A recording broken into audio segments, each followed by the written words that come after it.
कृष्णा नदी के किनारे एक छोटा सा गांव था। एक दंपत्ति कृष्णा और रावली वहां रह रहे थे। वे खुश थे और आराम से थे। एक दिन तेज हवाएं चली और बारिश होने लगी। तभी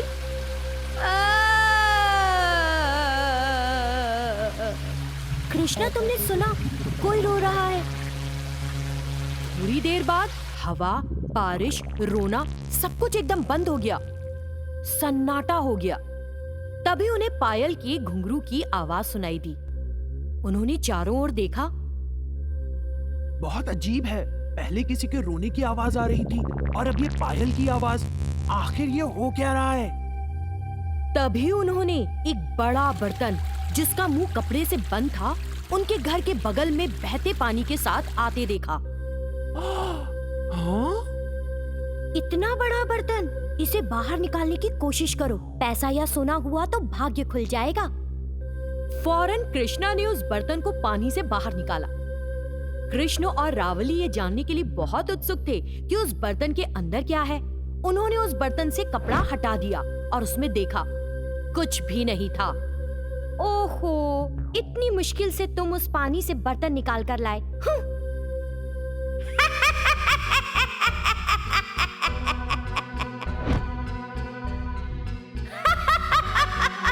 मैं आजाद हूँ।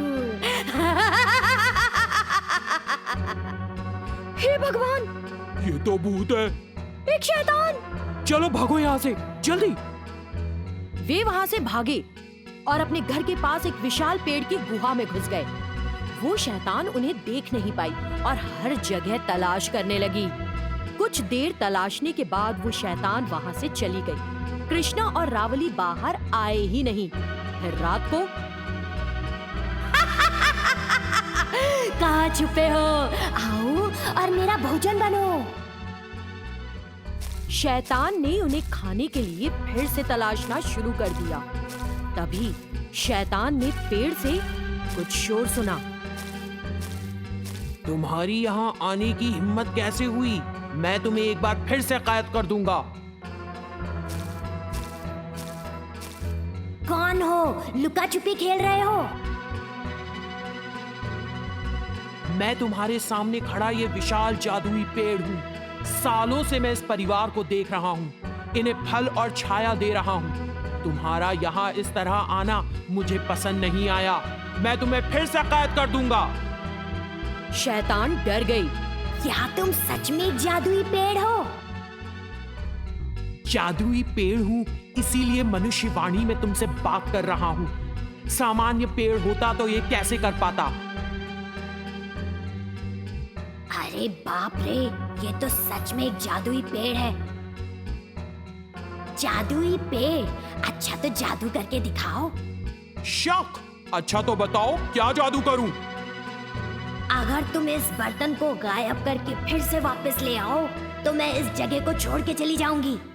पेड़ ने फौरन उस बर्तन को पहले गायब कर दिया और फिर से वापस ले आया।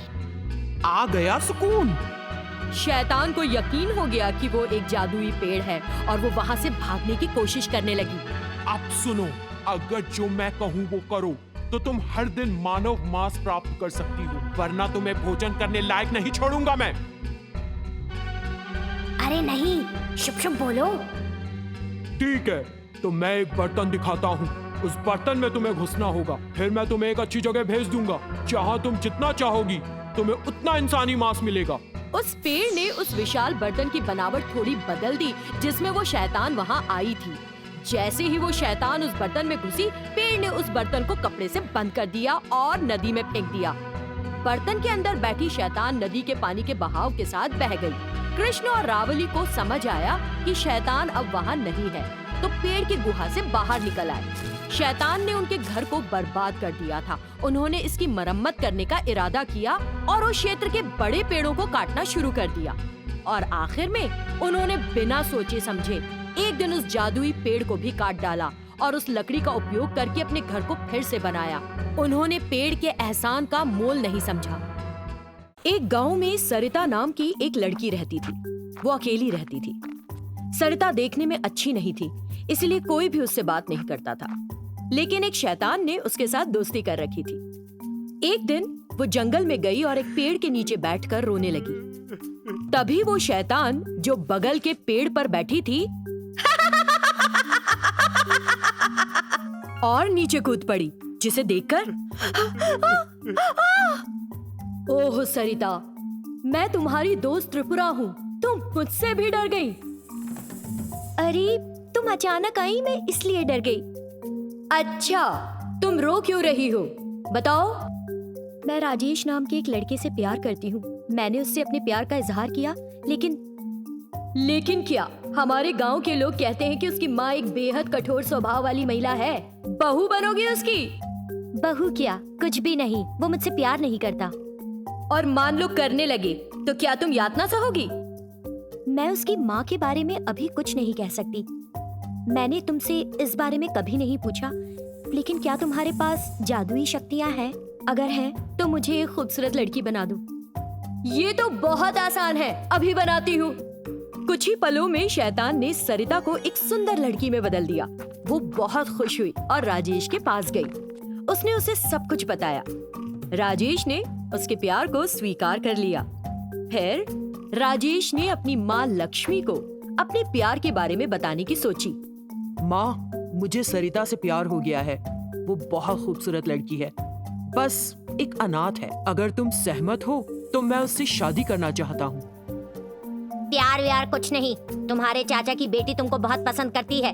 उसके पिता ने कहा है कि वो दहेज के रूप में पैसा और घर के साजो सामान की चीजें देगा। अपना मुंह बंद रखो और उससे शादी कर लो। नहीं माँ, सरिता ही मेरी पत्नी बनेगी और तुम्हारी बहू। मैं तो मजाक कर रही थी मेरे बेटे। मैं ये जानने के लिए ऐसा कह रही थी कि तुम सरिता से कितना प्यार करते हो। कल एक शुभ दिन है, मैं तुम्हारी शादी का इंतजाम करती हूँ।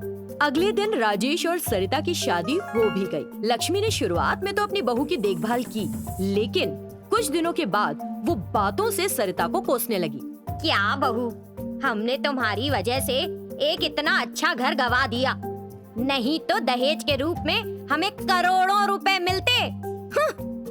माँ जी, आप मुझसे इस तरह क्यों बात कर रही हैं? आपने मुझसे दहेज नहीं मांगा, इसलिए मैं नहीं लाई। मैंने तुमसे नहीं मांगा, और अगर मांगा होता तो कहाँ से लाती? माता पिता का तो अता पता है नहीं। आप ऐसा ना कहें, मैंने जो पैसे बचाए थे मैं वो लेकर आती। जा तो फिर लेकर आ। और जब सरिता जाने लगी, घर तभी वापस आना जब गांठ में पैसा हो, वरना शक्ल दिखाने की जरूरत नहीं है। खबरदार, टांगे तोड़ दूंगी। सरिता रोती हुई अपनी शैतान दोस्त के पास गई और उसने उसे सब कुछ बताया। उसकी सुनने के बाद, मैंने तुमको पहले ही आगाह किया था कि वो बहुत दुष्ट औरत है। खैर, ये कहते हुए शैतान सरिता के शरीर में समा गई और उसके ससुराल गई। जब लक्ष्मी ने सरिता को फिर घर आते देखा, खाली हाथ चली आई। पैसे कहाँ हैं? पैसा? माँ जी, पैसा तुम्हारी तिजोरी में है, जाओ जितना चाहे निकाल लो। क्या बेवकूफ, ऐसी बदतमीजी! और लक्ष्मी ने अपना हाथ उठाया। तुम्हारी हिम्मत कैसे हुई मुझ पर हाथ उठाने की? तुमने मुझसे 1 करोड़ मांगे थे ना, उतने ही चाटे मारूंगी। छोड़ मुझे, छोड़ छोड़। कुछ देर बाद सरिता ने उसकी पिटाई बंद कर दी, लेकिन लक्ष्मी बहुत गुस्से में थी। मेरे बेटे को घर आने दे, फिर देखती हूँ तुझे। और वो अंदर चली गई। थोड़ी देर बाद राजेश घर आया। जब लक्ष्मी उससे सब कुछ कहने जा रही थी तो शैतान ने सरिता के शरीर को छोड़ दिया और लक्ष्मी के शरीर में घुस गई और बात को बदल दिया। राजेश, मेरी बहू एक बहुत अच्छी लड़की है, वो सब काम करती है, मेरे पैरों की मालिश भी। मैं बहुत खुश हूँ। ये कहलवाया और शैतान ने लक्ष्मी का शरीर छोड़ दिया और फिर से सरिता के शरीर में घुस गई। तब राजेश ने सरिता को बुलाया। माँ ने जो कहा वो सच है? हाँ राजेश, माँ जी भी बहुत अच्छी हैं। बढ़िया, फिर तो तुम रोज यही करो।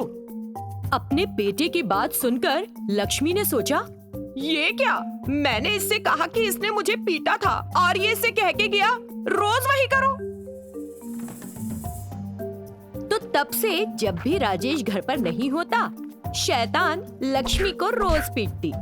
एक दिन लक्ष्मी जो दर्द सहन नहीं कर पा रही थी, सरिता बेटा मुझे माफ कर दे। मैं अब तुझे कोई नुकसान नहीं पहुंचाऊंगी। तू जो चाहे कर, मैं मानती हूँ अपनी गलती। तुरंत शैतान ने सरिता के शरीर को छोड़ दिया और सामने आ गई। हाँ, अब ठीक है, इसे फिर कभी ना दोहराना, वरना मैं भी दोहराऊंगी। उस शैतान को देखकर लक्ष्मी हैरान रह गई। क्या तुमने ये सब किया? ओह शैतान बहू! और लक्ष्मी ने अपना व्यवहार सही कर लिया।